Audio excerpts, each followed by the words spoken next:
Good afternoon, everybody. I hope that you're having a good day.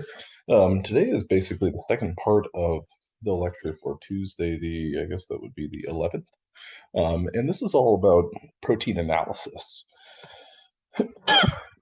and what is involved in protein analysis. Now, these are basically all the questions that anyone is ever going to have for a protein. First of all, what's its sequence and its composition? So composition would be like, is it a monomer? Is it a dimer? Is it a trimer? Is it three polypeptides, hence a trimer?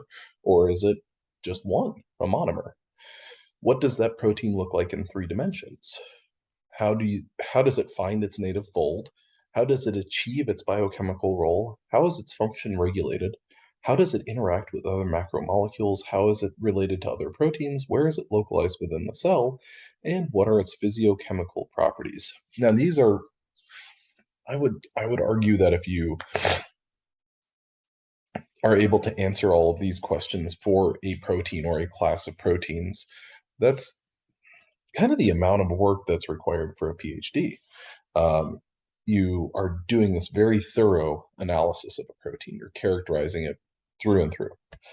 Now, whenever you study proteins and peptides, what you have to do is you have to actually extract that singular protein or that singular peptide and get it very pure. Now, polypeptides contain differing amino acid sequences. The sequence and arrangement of amino acids gives the polypeptide a chemical character. For example, is it charged? Is it polar, hydrophobic? Basically, what are the properties of our individual amino acids, and is there a large enough concentration of those to influence the overall function of a protein?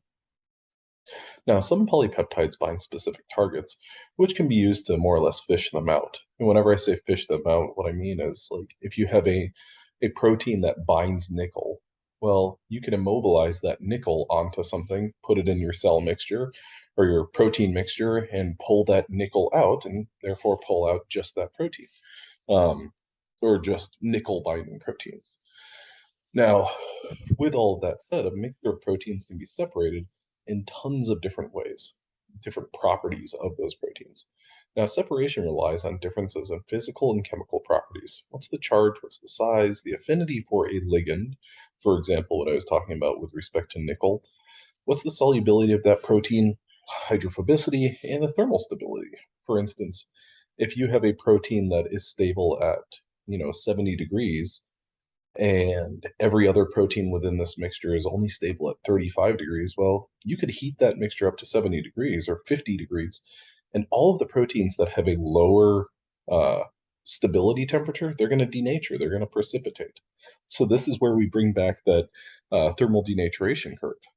Now, chromatography is commonly used for preparative separation, in which the protein is often able to remain fully folded. So here what we have is a representation of column chromatography. And if you look on the far left of this, what you're going to see is, I'm going to label it 1, and then this will be 2. I'll do 2 lines. And then 3, I'll do 1, 2, and 3.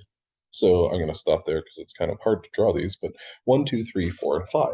Now, these are progressions of time. So column number 1 and column number 2 are the same thing, but column number 2 is column number 1, say 15 minutes later or something like that.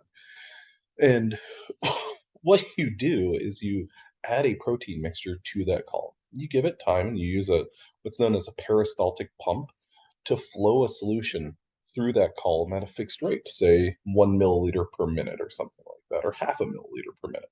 And that's going to take everything that's soluble in that mixture and gradually move it through. Now,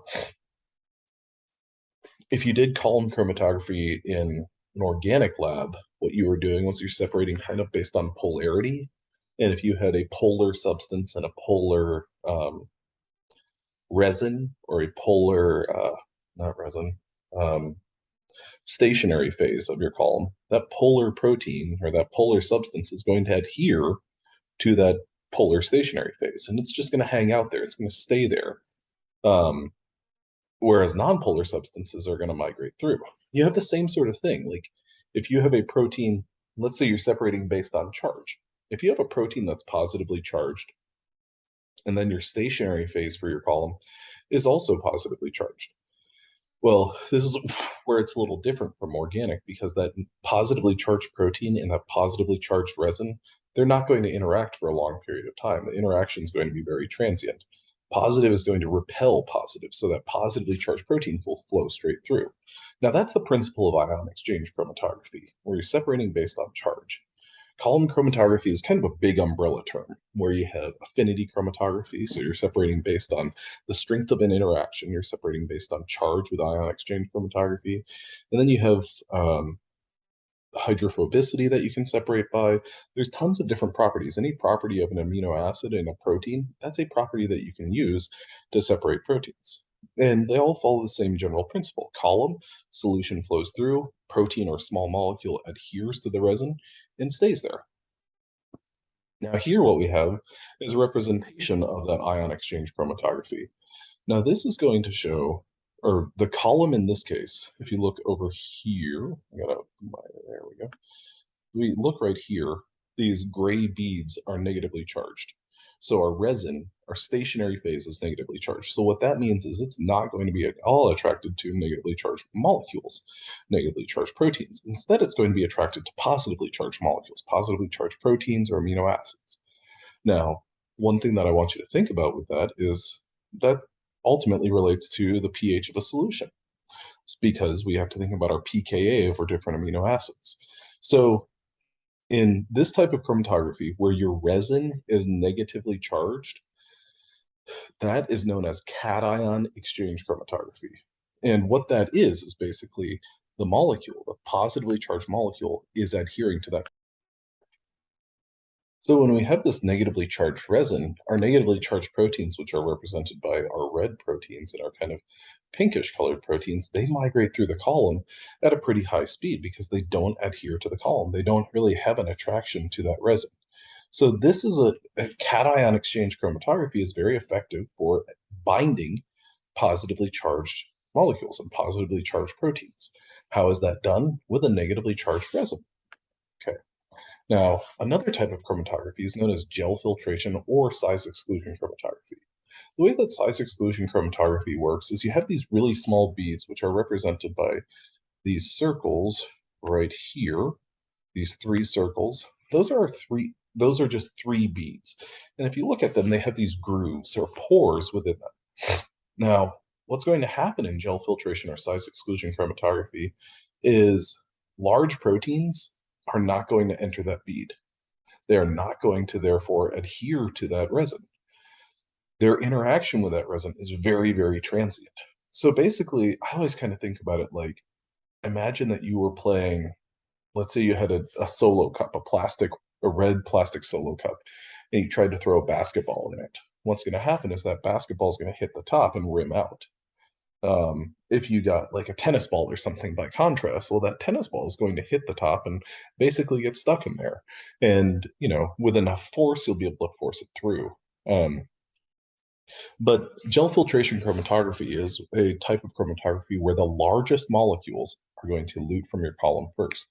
The smallest molecules are going to elute from that column last. Now, another separation technique is just by investigating, hey, I'm looking for a protein that binds to, let's say, trying to think here, a metal like lead or something like that. A protein that binds to lead. Well, in that type of chromatography, what you would do is you'd take your resin and you'd permanently affix lead to it. And you'd get like lead ions or something like that. And proteins that adhere to lead, what they're going to do is they're going to filter through this column and they're going to bind onto the lead. If a protein does not bind to lead, it's not going to strongly, or it's not going to adhere to that resin. So this is based on not a charge, but an affinity for one specific thing. Now, this is a type of chromatography that's very effective, but it can be very expensive because of the fact that, not necessarily, I don't want to leave the expense as like a prohibitive measure, but you've got a type of chromatography that is basically dependent on a very strong interaction. This is a type of chromatography column that can be custom designed. So if you, for instance, wanted to purify a protein that would bind to glucose and to lead or something like that. Well, if you flow a bunch of proteins over this column and you have both lead and glucose immobilized, those proteins are going to adhere. Now, the way that affinity chromatography works is you're going to have proteins that adhere to that resin, and they're going to stay there until they have a reason to leave. So what that means, and the way that I want you to think about this is, if you have a glucose molecule that's permanently affixed to your stationary phase of your chromatography column, well, a protein's going to basically float through the column, and as it migrates through, whenever it sees a glucose molecule, it's going to bind to that. Now, it is going to stay bound to that glucose molecule until you give it a reason to leave. The easiest way to get a protein that's bound to glucose to release from glucose is to give it a free or soluble glucose molecule. So what that means is you have your protein that's bound to this ligand, glucose, and then what you're going to do is you're going to flow free glucose, just the solubilized glucose, over this column. And what those proteins are going to do is they're going to say, well, I'm bound to glucose on this bead, but there's glucose floating past me, so I'm going to jump onto that. And so at some critical concentration, all those proteins will elute from that column. All right, so chromatography, you've got three major types: affinity, ion exchange, and gel filtration or size exclusion chromatography. Your affinity chromatography falls into two different categories: cation exchange and anion exchange. Your cation exchange chromatography has a negatively charged resin. Your anion exchange chromatography has a positively charged resin, or whenever I say resin, I want you to think about a stationary phase. Now, a way that you can analyze the proteins that you have eluted from a column is with a technique known as electrophoresis. You've probably done electrophoresis or talked about it if you've taken a genetics class. And electrophoresis is basically a technique where you separate molecules based on an electric field. And so we have a gel material that is largely inert, that doesn't have any specific charges, but it's this cross-linked mesh. And what proteins are going to do is they're going to migrate through that. And they're going to see this mesh, and basically, if that protein can be small enough, it's going to make its way through that mesh. So what we have is we have limitations based on size and shape. A larger protein is going to take longer to get through this mesh. A smaller protein is going to migrate through fairly quickly. Now, the gel that's commonly used is one known as polyacrylamide. If you've ever heard of a DNA or protein gel, you've heard of an SDS-PAGE possibly, and what that PAGE stands for is polyacrylamide gel electrophoresis, or it's just called PAGE. Now, here's an example of an SDS-PAGE. One thing that I want you to notice about this is that this is a horizontal gel, or this is a vertical gel. So you load all of your samples at the top, you send an electric current through it, and your proteins are going to separate in the y-axis, in the y plane. Now, what you're going to use is you're going to use a molecule known as sodium dodecyl sulfate. This is, and think back to organic, this is a detergent.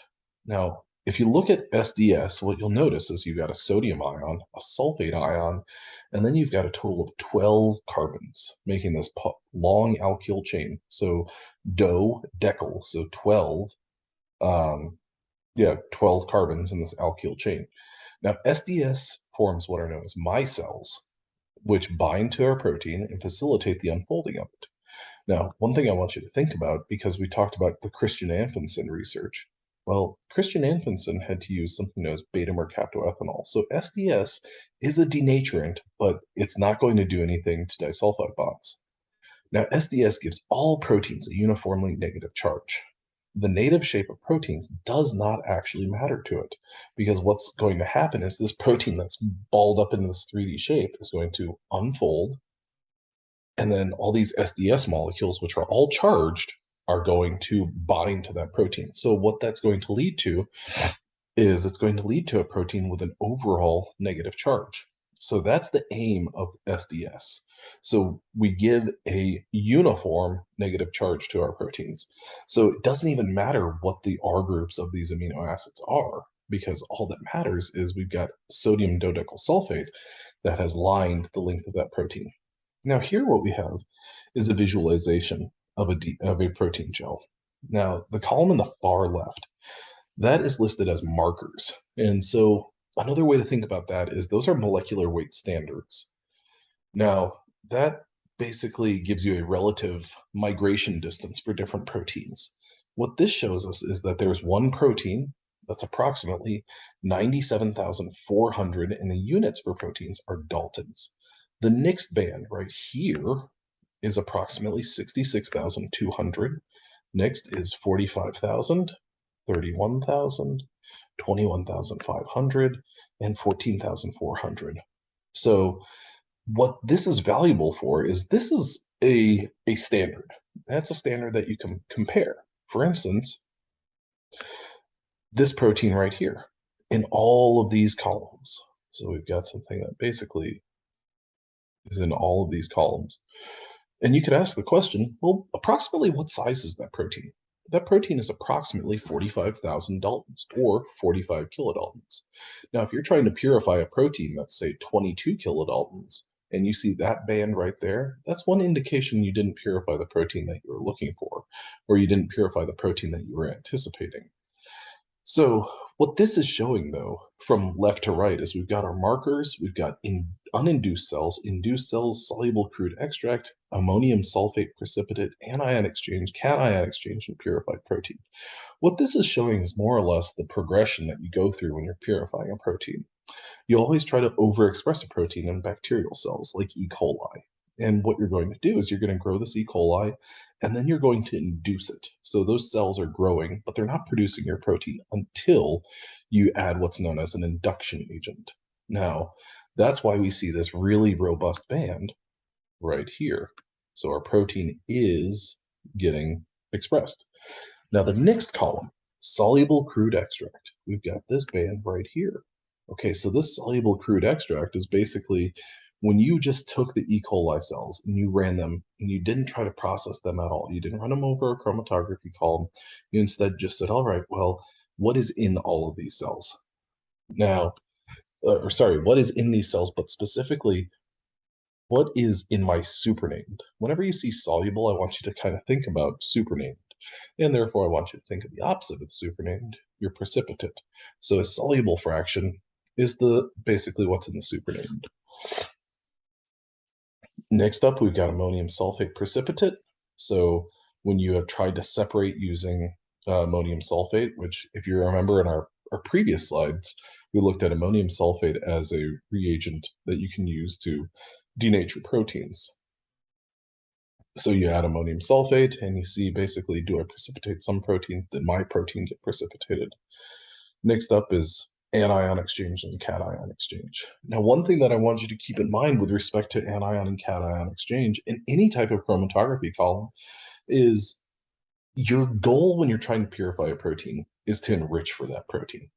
So just like I was talking about with respect to our I guess our metaphor with using M&Ms and peanut M&Ms, and Skittles, and everything like that. If you have this mixture of M&Ms, peanut butter M&Ms, Skittles, Runts, you've got a bunch of green candies in there. You've got a bunch of red candies, yellow candies. If you're trying to purify and select for the green, let's go with peanut M&Ms, and you've got 150,000 of these different things in there, and you get rid of everything that's not green, have you made progress on your goal to isolate your protein? You absolutely have. You've taken that complex mixture and selected for your protein of interest. You've got other proteins that are similar, but the key is that you've enriched. So anytime you do column chromatography, I think it's very important to not look at it as a failure or a success when you're in the early stages. Instead, you should look at it as like, what did I learn from this technique? Now, anion exchange chromatography, you can tweak the pH of that mixture and say, oh, well, when my pH is 7.4, well, then my protein is negatively charged, therefore it adheres to my anion exchange chromatography column. Okay, so SDS-PAGE can also be used to calculate the molecular weight of a protein. So here we have an example of column number 1, where we've got all of these different bands that correspond to proteins of different sizes. Now, protein number 2 here, or sorry, column number 2, is your unknown protein. Well, what do you know about that protein? Well, when you use these molecular weight standards, where you have the molecular weight of these proteins, you have one that's 45 kilodaltons, one that's 31 kilodaltons. Based on a graph that shows your log of your molecular weight versus the migration distance, you can calculate, based on how far this protein right here migrated, how large it is. So the smaller, or the faster that it migrated through column, then the smaller the protein is. The larger that it was, the slower that it migrated through the column. So quickly migrating through the column is indicative of a small protein. Slowly migrating through the column is indicative of a large protein. So another technique that is used and is highly valuable is known as isoelectric focusing. Now, isoelectric focusing is a cool technique because it allows you to separate molecules based on their PI, their isoelectric point. Now, what you have whenever you're doing this isoelectric focusing is you have a gradient, a pH gradient ranging from 9 to 3. And what you're going to do is you're going to apply an electric field. These proteins that you've basically added right here, what they're going to do is they're going to begin spreading out. And as they spread out, they will migrate until they hit their PI. And when they hit their PI, they will stop moving. Well, why is that? Because that's the point at which they are least soluble. Now, isoelectric focusing is a technique that you can combine with SDS-PAGE to make something known as 2D DIGE.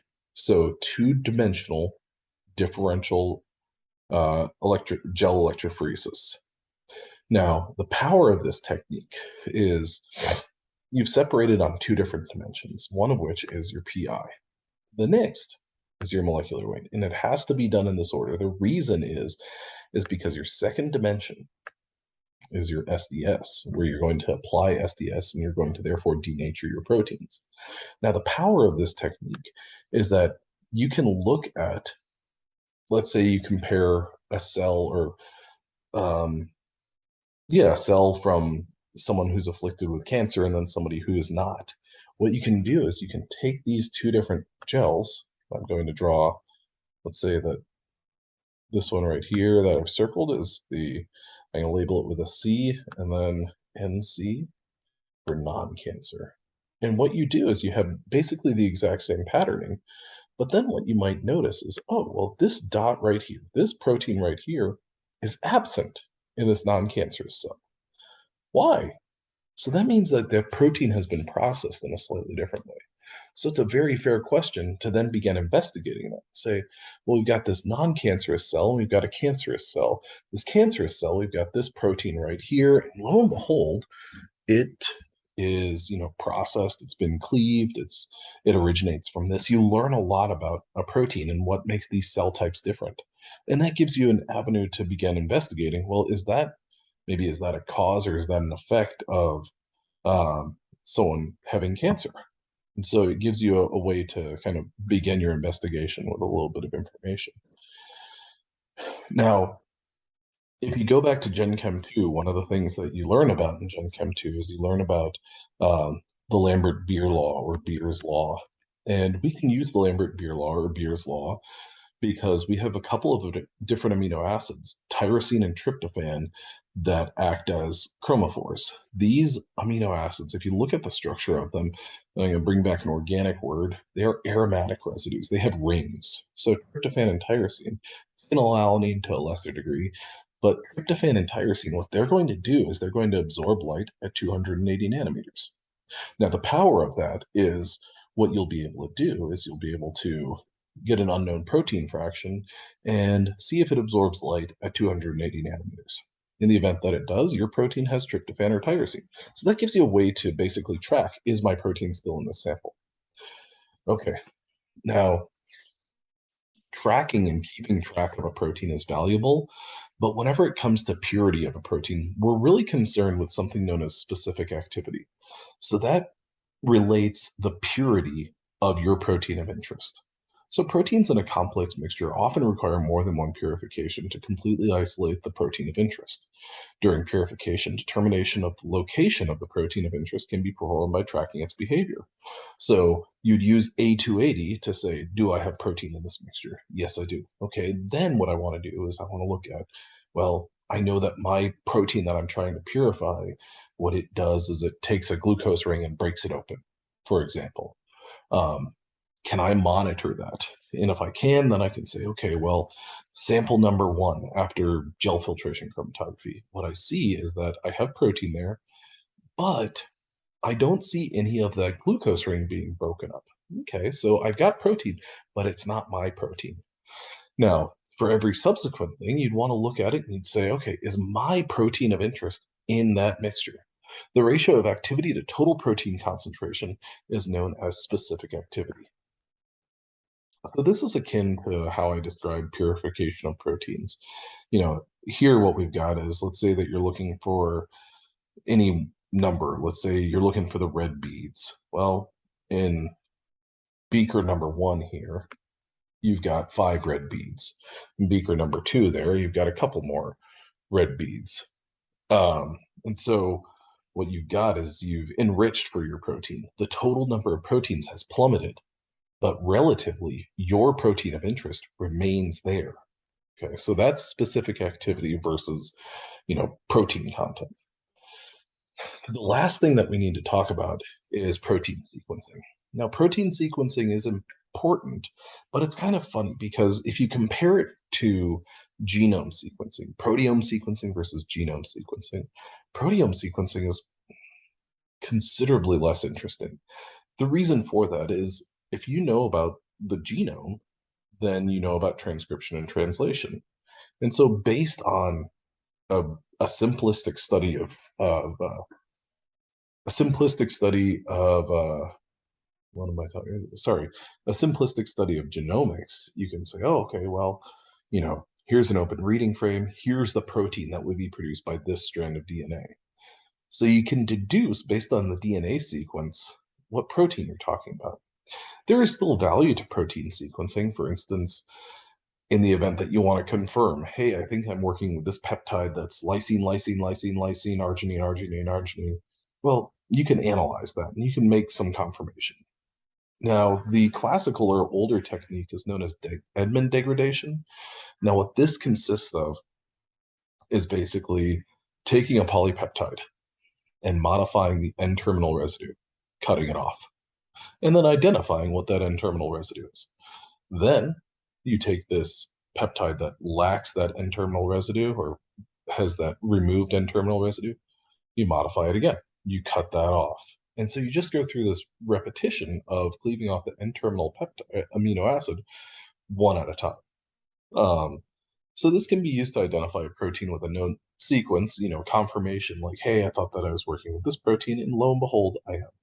Now, the more modern technique doesn't require that successive sequencing over and over and over again. Instead, this is a technique known as MALDI-MS or ESI, electrospray ionization mass spec. This can very precisely identify the mass of a peptide, thus the amino acids. Because every single amino acid, you can look at like glycine and tyrosine, they have different molecular weights. And so mass spec is a technique that is used pretty commonly to basically deduce what's the sequence of the peptide. So Edman degradation, what I want you to know about this is you basically just cut off an N-terminal peptide, one after another after another. You have phenyl isothiocyanate, where we've got that ring structure. We add that to our N-termini of our peptide. We're going to remove that. And I don't need you to worry about these reactants, but you're just cleaving off an N-terminal residue one at a time. And then at each time that you've cleaved off that N-terminal residue, you rinse and repeat. Mass spec analysis, well, you have to have a peptide that's very pure. And what this allows you to do is basically come up with a graph that looks a little bit like this. And it will tell you the approximate positioning of different amino acids within this peptide where the mass of that peptide is known. So protein sequencing, Important, valuable. Not as important or valuable, I would say, as um, DNA sequencing. Now, there are still values to using these techniques that we've talked about here: isoelectric focusing, gel chromatography, or sorry, gel electrophoresis, your different chromatographic techniques. You always want to separate your protein from that complex mixture in order to clean it up. All right, well, I hope that was helpful. And if you have any questions, please don't hesitate to ask. And in that case, have a good one.